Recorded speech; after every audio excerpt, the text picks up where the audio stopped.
I have a very traditional background in strategic consulting and investment banking, and post the Lehman bankruptcy I took the decision not to return back to mainstream finance and to look and pick up on the original experience I had both in my graduate studies, where I studied development economics in emerging markets, and then in my early career spent time working for the European Bank for Reconstruction and Development.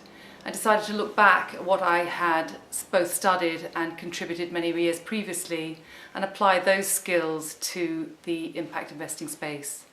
And I moved into a relatively early stage organisation, a social sector financial intermediary. The primary challenge was moving from a large corporate organisation into a small, fragile startup organisation in an emerging market.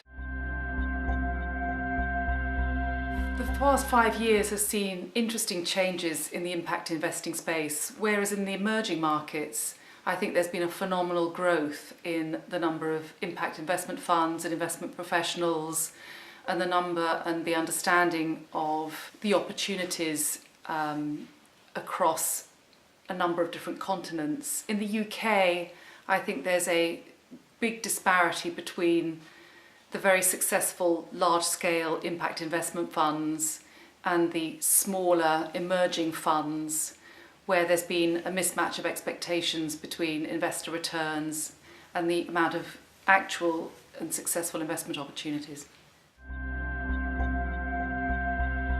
Based on the significant growth in emerging markets for socially orientated investment, there are a number of career opportunities for those who wish to either work in those markets or with those markets.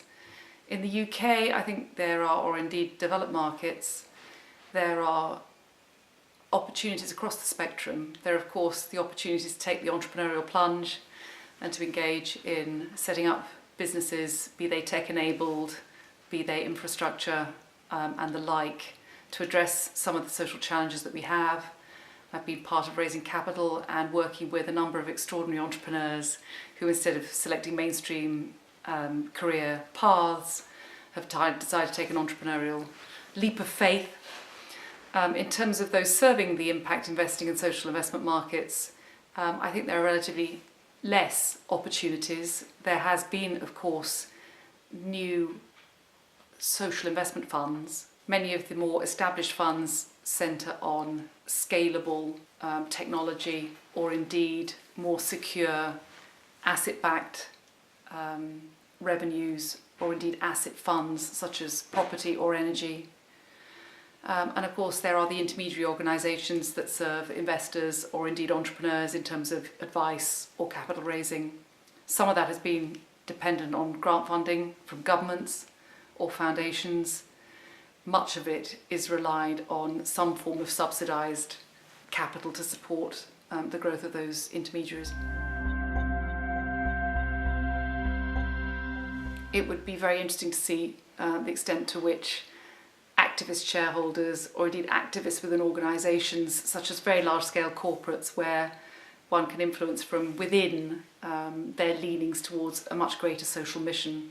Taking a Starbucks social will have far greater significant impact, social impact at scale globally, than the small step-by-step funding that we make to social entrepreneurs. Stick with it. The movement is going in the right direction. I think recent times in a post-Brexit world, it's more evident and more urgent than ever to ensure that all of us in our professional lives incorporates and is aware of the power of capital to influence social outcomes. And whether or not you choose a career that is rooted in social finance, any career that you might choose, be it in the law, be it in strategic consulting, accounting, banking, you all have, with a motivation to see social change, a really significant opportunity to build from within. So I would say it's equally valid taking your principles and aspirations into what otherwise might have been seen, or still today seen, as a mainstream career, as well as to pioneer in the impact investing space.